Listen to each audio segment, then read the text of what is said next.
Hi guys, it's your girl Charity, and I'm here again with another uplifting message. I'm very excited about this because it's actually a testimony of a certain event that happened some time back in my life. It's very sentimental to me. It's been a long time coming. I know there might be somebody out there that is struggling, that is going through a lot, so many hits at the same time, and you feel as if God has forgotten you. But I'm here just to remind you, just to keep on fighting, to keep on praying, just be strong and realize that God is the same God yesterday, today, and forever. The same God who does wonders, amazing things, is the same God that you are serving, and you should not give up because you are getting closer and closer to your testimony. I just ask you to please share this video because somebody out there might need it. Somebody that you know might need this encouragement. Mention your sister, your brother, your friends, share this video and let's encourage one another. And this has been a long time coming. When God does something wonderful in your life, you have a mandate to share it, to tell the world how great God is, who he is to you. And without wasting much time, let me just get into the testimony. This happened some time back in 2012, and I was a little over a year late for my tertiary education. At the time, I had my mom as a single mom. She was a widow, and she was a businesswoman. She had some struggles financially and couldn't just pay for my school right away. So at that time, it was in that very period of time that I had found myself, you know, so searching, and I got to give my life to Christ. I got to know God. I mean, I got to start building a relationship with God, understanding the Word of God more. So a breakthrough happened, or so I thought. And she had this tender that she had to supply and promised to pay my school fees the as soon as she managed to supply and got her payment. So that weekend, she was supposed to travel to the Copper Belt for the same tender, to prepare the items for the same tender that she needed to supply. So I was actually supposed to travel with her, but because of like I said, it was a period of time where I was very, involved with church activities, meetings, conferences. And at that very weekend, I remember I had a conference at church, so I couldn't travel with her. So she traveled, and the next day, she was on her way back, and she called me and she told me about her movements. She told me she was on her way back now. I told her I was heading to church. So while I was in church that evening, um, I kept getting these phone calls from her, and I kept ignoring them because I thought, I couldn't. I was in the middle of prayer. I couldn't. I just knew that she probably wants to update me on how far she is, and I thought I'll give her a call back as soon as the service was done. You know, and after the service, I was just about to call her when another call came through. And unfortunately, it was bad news. It wasn't mom, it was just somebody who told me that she was involved in a car accident. So I was very confused, very, very disturbed.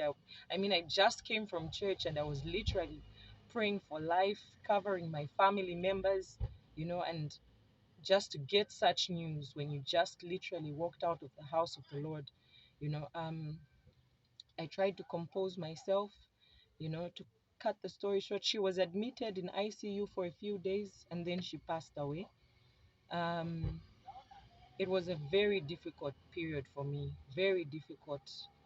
I won't lie to you, almost gave up on God. I literally just said, God, you know what?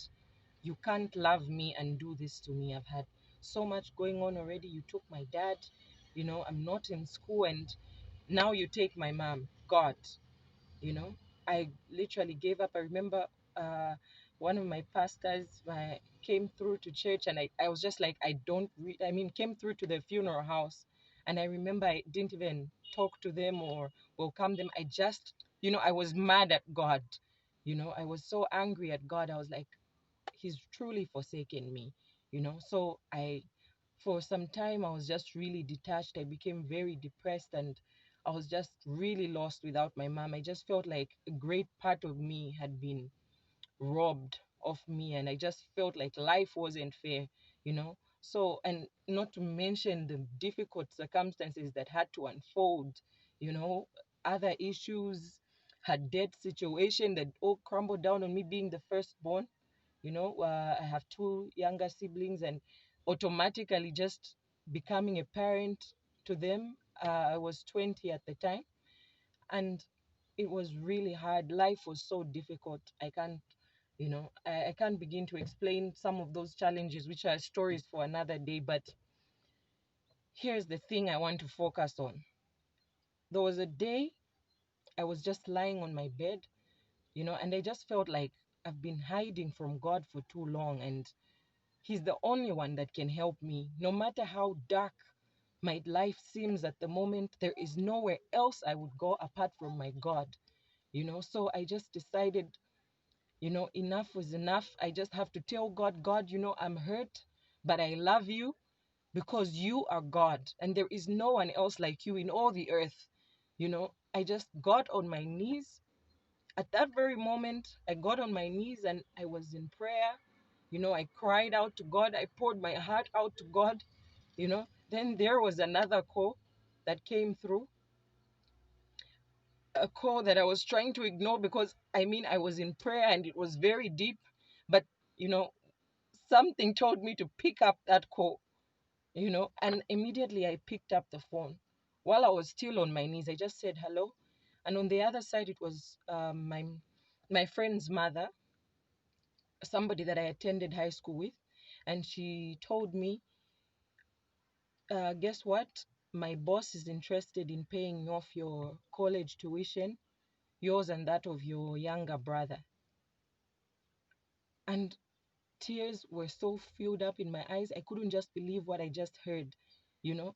And all I could say was, okay, you know, because I was lost for words. I was so lost for words. You know, I was so lost for words, so grateful. I was like, God, you know, just the moment that I was coming back to you, you needed me back in your presence. You needed me to come back, you know, and just claim my blessing. You needed me to come back so that you can show me that you are the father to the fatherless, you know. So, I mean, that's my testimony. You can imagine. And they fulfilled their pledge, they fulfilled their promise, and my tuition fees were paid. I found myself in school studying my accounting course, you know. Isn't God just wonderful?